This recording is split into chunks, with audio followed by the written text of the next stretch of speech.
Below the Crown is a game about strategy and tactics.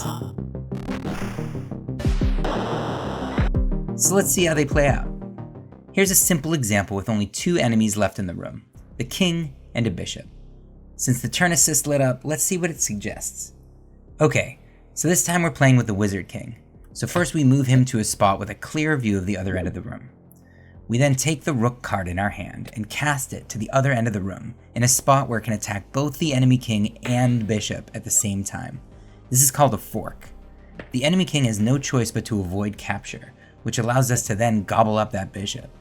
You'll notice that the enemy king yields once he has no one left to defend him. This helps speed up the game and get us to the next dungeon room. Okay, let's look at a more interesting example from a game I recently played. The enemy king is safely tucked away up here in the corner, and he has a powerful queen blocking my path and making it difficult for me to attack him. However, I'm further along in the dungeon, and I've been able to gain some new magical tricks along the way. For starters, I upgraded my rook with wraparound. This allows it to wrap around the edge of the board when it moves, so I was able to use it to get my rook up there, but it can't finish the job on its own. I also cast this slime on the ground which interrupts movement, protecting my wizard king from the enemy queen harassing it.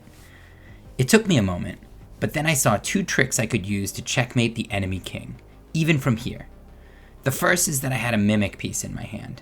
Mimics allow you to copy any piece you can see, and I can see the enemy queen. So I used my mimic to copy the enemy and create my very own powerful queen. Casting her exactly at this spot is important, which I'll show in a moment, but let's let the enemy take their turn.